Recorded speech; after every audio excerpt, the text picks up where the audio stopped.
சேலத்தில் மழை வெள்ள பாதிப்புகளை பார்வையிட்ட பிறகு அதிமுக பொதுச் செயலாளர் எடப்பாடி பழனிசாமி செய்தியாளர்களை சந்தித்து வருகிறார். அந்த காட்சிகளை பார்க்கலாம். மக்களுக்கு எவ்வித ஒரு முன்னறிப்பு கொடுக்காம திடீர் என்று சாத்தனூர் அணையிலிருந்து 1,68,000 கனஅடி தென்மண்ணை ஆற்றில் தண்ணீர் திறந்துவிட்ட காரணத்தினால தென்மண்ணை ஆற்றின் ஓரம் பகுதியில் இருக்கின்ற நூற்றுக்கணக்கான கிராமங்கள் அந்த குடியிருப்புகளை தண்ணீர் புகுந்து மக்கள் மிகுந்த சிரமத்துக்குள்ளாகிறாங்க. அதோட தென்மண்ணை ஆற்று கரை உடைந்து அங்கே இருக்கிற விழுப்புரத்தில் இருக்கிற நகரத்தில் தண்ணி சூழ்ந்து காட்சியளிக்கிறது. கடலூர் நகரத்தில் தண்ணி சூழ்ந்துருக்குது. கடலூர் மாவட்டத்தில் ஒரு 20 கிராமங்களில் தண்ணி புகுந்திருக்குது. கள்ளக்குறிச்சி மாவட்டத்தில் தென்மண்ணை ஆற்று ஓரம் கரையோரமாக இருந்த 100க்கும் மேற்பட்ட கிராமங்கள் வெள்ள நீர் சூழ்ந்திருக்குது. இதையெல்லாம் முன்னெச்சரிக்கை நடவடிக்கை எடுக்காத ஒரு திறமையற்ற முதலமைச்சர் தமிழகத்தை ஆண்டு கொண்டிருக்கிற காரணத்தில் இவ்வளவு இந்த மழையால் மக்கள் இவ்வளவு பாதிப்பு உள்ளாக இருக்கிறாங்க. இன்றைக்கு அணையிலிருந்து தண்ணீர் திறந்து விடுகின்ற பொழுது எச்சரிக்கை கொடுக்க வேண்டும் மக்களுக்கு.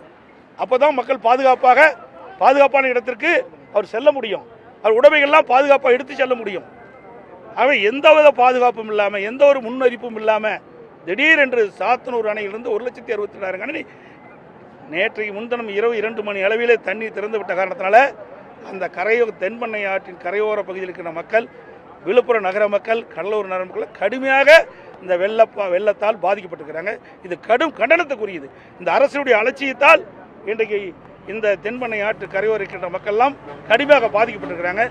இதை போர்க்கால அடிப்படையில் இந்த அரசு துரிதமாக செயல்பட்டு அந்த வெள்ள நீர் வடிவதற்குண்டான நடவடிக்கை மேற்கொள்ளப்பட வேண்டும். அதாவது ஒவ்வொரு முறையும் புயல் வருகின்ற பொழுது ஆளுகின்ற கட்சியினுடைய அரசாங்கம் புயலுக்கு தேவையான நிவாரணத் தொகையை மத்திய அரசிடம் கோருவது வழக்கம். அந்த அடிப்படையில் இந்த அரசும் இன்றைக்கு பெஞ்சல் புயலால் கனமழையின் காரணமாக பல்வேறு மாவட்டங்கள் பாதிக்கப்பட்டிருக்குது. குறிப்பாக விழுப்புரம் நகரம், விழுப்புரம் மாவட்டம், கடலூர் நகரம், கடலூர் மாவட்டம், கள்ளக்குறிச்சி மாவட்டம், கிருஷ்ணகிரி மாவட்டம், திருவண்ணாமலை மாவட்டம், டெல்டா மாவட்டம், இந்த பகுதியெல்லாம் கடுமையாக பாதிக்கிறது. இதையெல்லாம் கணக்கிட்டு உரிய முறையிலே மத்திய அரசோடு தொடர்பு கொண்டு இந்த மக்களுக்கு தேவையான நிவாரணத்தை பெறுவதற்குண்டான முயற்சி இந்த அரசு எடுக்க வேண்டும். அதிமுக ஆட்சியில் மக்கள் தூங்க முடியாத நிலைமை இருந்தது மழைக்காலங்களில். இப்போ திமுக ஆட்சியில் நிம்மதியாக இருக்காங்க மக்கள் அப்படின்ற மாதிரி ஒரு முதலமைச்சர் கருத்து தெரிவிச்சிருந்தாரு. எப்படி பார்க்குறீங்கன்னா? இப்போ நீங்கள் பேட்டி கொடுத்துட்ருக்கீங்கள, சேலம் மாநகர மக்கள் இரவில் தூங்கிட்டே இருந்தாங்க. நீங்கள் இரவில் தூங்குனீங்களா? மழை வெள்ளத்தில் எப்போ நம்ம வீட்டுக்குள்ளே தண்ணி போகணும் அச்சத்தில் தானே படுத்து தூங்கி உறங்கிட்டு இருந்தீங்க. அப்படிப்பட்ட நிலைமை தான் தமிழகத்தில் நிலவி கொண்டிருக்கின்றது. 2 நாளைக்கு முந்தி சென்னையில் பார்வையிட்ட முதலமைச்சர் எக்ஸ் தளத்தில் வெளியிட்டார். இன்றைக்கு சென்னை மாநகர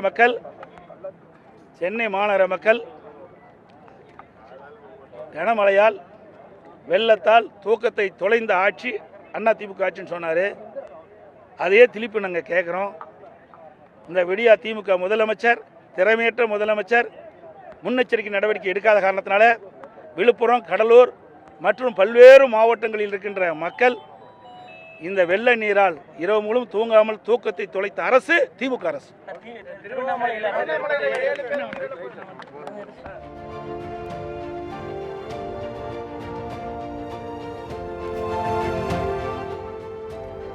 வெள்ள பாதிப்புகளை கணக்கிட்டு மத்திய அரசிடமிருந்து உரிய இழப்பீடு கேட்டு பெற வேண்டும் என எதிர்க்கட்சித் தலைவர் எடப்பாடி பழனிசாமி முதலமைச்சரை வலியுறுத்தியிருக்கிறார். அந்த காட்சிகளை பார்த்தோம்.